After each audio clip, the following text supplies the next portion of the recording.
Welcome to Caroline's Library. Today we're talking about 3 manga series that I highly recommend for the story and the art. They all pack that 1-2 punch, so let's get started with The Summer Hikaru Died. The story takes place in a rural, quiet town where we meet our 2 MCs, Yoshiki and Hikaru. They are 2 inseparable teenage boys who have been best friends for years. One day, Hikaru decides to hike up the village's mysterious mountain, but when he doesn't come back home, search parties are sent out to try to find him. A week goes by, and Hikaru miraculously reappears. Life goes back to normal, but Yoshiki is not convinced.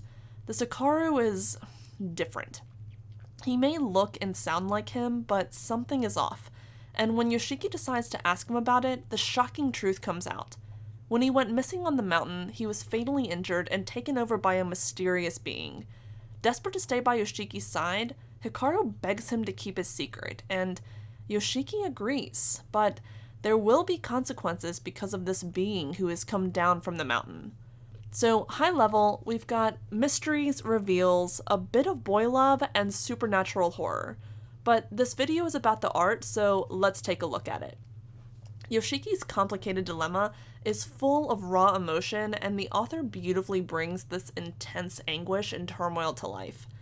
You feel Yoshiki's grief, desperation, and overwhelming confusion with each interaction, and you can't help but put yourself into his shoes and wonder what you would do if this was the person that you loved.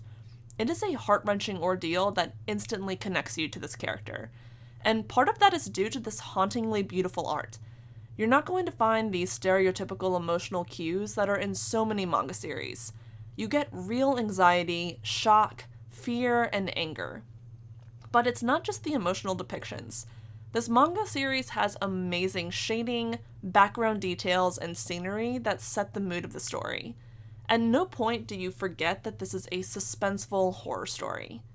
My only issue here is that the Volume 1 cover page doesn't really do the story justice.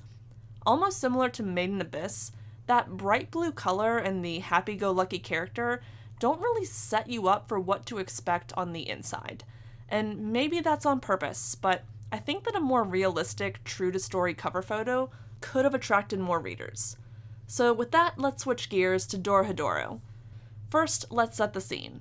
Allow me to welcome you to the Hole, a sorcerer's playground where humans are trapped in a gritty and dark society to be used as guinea pigs. Sorcerers visit the Hole when they want to experiment and test their abilities on helpless humans, and one day, a sorcerer makes a terrible decision to try out their magic on Cayman by turning him into a lizard man. Now, Cayman and his friend Nikaido are determined to nullify the spell by hunting down the unfortunate sorcerer who picked on the wrong guy. There's just one small hiccup. Cayman and Nikaido don't know what this guy looks like. The only thing they've got going for him is that a man now lives in Cayman's throat who is able to identify the guilty sorcerer, which leaves them with only one choice: to shove every sorcerer they can find into Cayman's mouth, see what the throat man says, and then permanently get rid of that sorcerer. Yeah, when you say all of that out loud, you realize how crazy it sounds, but stick with me. So, killing sorcerers doesn't exactly go unnoticed, and Cayman and Nikaido have developed quite the reputation in the sorcerer's world. It doesn't take long for a couple of targets to be painted on their backs, and here's where the story takes off. Now we've got a game of cat and mouse where Cayman and Nikaido alternate between hunting and being hunted. So, with Dorohedoro, you can expect a fascinating, gritty world, morally gray, likable characters, and peak mysteries and reveals. But what I truly appreciate about Dorohedoro is the author's attention to detail. The series has some of the most detailed panels that I've ever seen, and this is the icing on the cake that really makes Dorohedoro stand out as one of the best manga series. It almost becomes something like an I Spy book because you'll find yourself searching each panel for the completely random details. But it's not without a purpose. Like, there's a straw in a wine glass that gives you the exact impression of just how not classy Cayman is.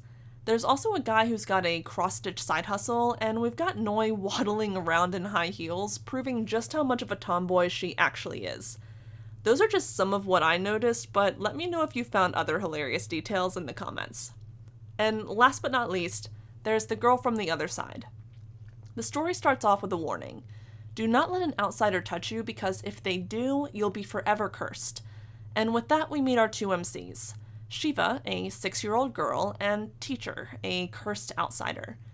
Because of that initial warning, you are instantly hesitant of this outsider being around the child, but that fear immediately washes away as it becomes clear that Teacher and Shiva are more like father and daughter, and the eerie suspense that brings us into the story changes into a sort of cautious relief as we see their day-to-day life. But even with their charming relationship, the underlying situation is still in the back of your mind because this society is physically split into the inside and the outside, where the inside includes the pure humans and the outside has the cursed creatures.